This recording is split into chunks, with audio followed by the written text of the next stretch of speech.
எலெக்ஷன்லயே அப்படி வேலை பார்த்த நாம நமக்கு எதுக்கு இந்த குதிரை கழுத ஒட்டக பேரெல்லாம்?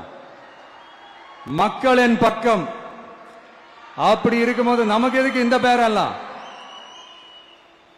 இந்த திருட்டு திமுக ஆட்சியை வச்சுக்கிட்டு ஊரடிச்சு ஒலையில போட்டு இந்த கொள்ளையை அடிச்சதுனாலதான் உங்க கரூர் கம்பெனி ஓனர் ஒருத்தர் எங்க எங்க இருக்காருன்னு தெரியாம ஓடு ஓடு ஓடு ஓடு ஓடு ஓடு ஓடு ஓடு வராம் பாரு வேட்டக்காரன் ஓடினே இருக்கிறாரு. இன்னொருத்தர் ஃபாரின்ல போய் ஒளிஞ்சுக்கிட்டாரு. ஃபாரின் ஸ்டாலின் சார் நினைச்சிட போறீங்க, அவர் இல்ல. எனக்கு எப்பவுமே ஸ்டாலின் சார் மேல ஒரு தனி பாசம் ஒண்ணு உண்டு. அவர் கிடையாது, இவர் வேற. சிங்கப்பூருக்கு செக்கப்புக்கு போனார்ல அவரு. இன்னும் தோண்ட தோண்ட எத்தனை பேர் மாட்ட போறாங்களோ தெரியல. உங்ககிட்ட யாராவது லஞ்சம் ஏதாவது கேட்டாங்கன்னா கொடுக்க முடியாது சொல்லுங்க, நான் இருக்கேன் உங்களோட.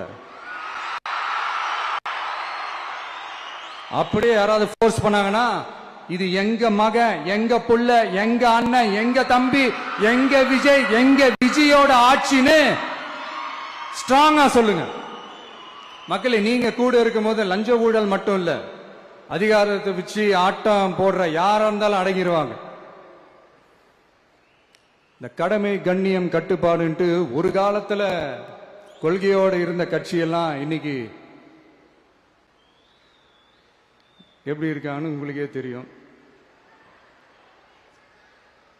அதாவது இந்த டிவிகே கட்சியோட தலைவரை எதிர்க்கிறதுல ஒரு நியாயம் இருக்கு.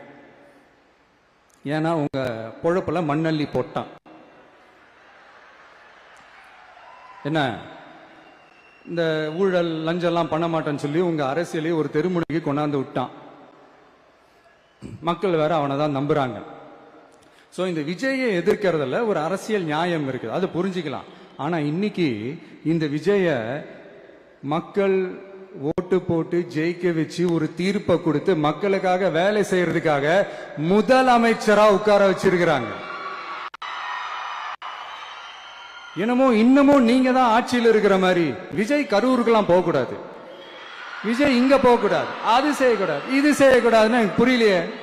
ஆட்சியில் இருக்கும் போது தான் இவ்வளவு கட்டுப்பாடெல்லாம் போட்டீங்க, எஸ்ஓபிஸ் எல்லாம் போட்டீங்க, ஸ்டாலின் சார் ஆபரேட்டிங் ப்ரொசீஜர் எல்லாம் போட்டீங்க. இப்பவும் அதே பண்ணிட்டு இருந்தீங்கன்னா என்ன சார் நியாயம்?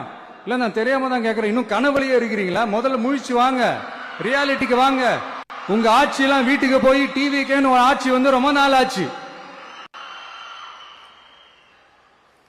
ஒழுங்கா படி ஒழுங்கா படி என்று சுப்ரீம் கோர்ட் ஓங்கி மண்டேலியே நறுக்கு நறுக்கு நறுக்கு என்று செம்மட்டியாலே அடிச்சும் இந்த திமுக முழிச்சுக்கல அப்படின்னா அப்ப கொஞ்சம் கஷ்டம்தான்.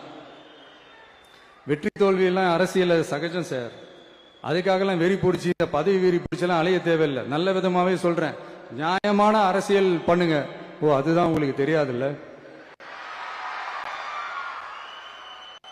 இந்த தீய சக்தி திருத்தவும் முடியாது, அவங்களா திருந்துவாங்கன்னு பார்த்தா அதுவும் நடக்க போறதில்ல.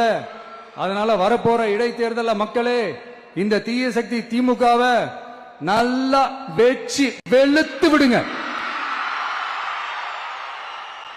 கான்பிடண்டா இருங்க மக்களே, நல்லதே நடக்கும், வெற்றி நிச்சயம். மீண்டும் சந்திக்கும் வரை நன்றி, வணக்கம்.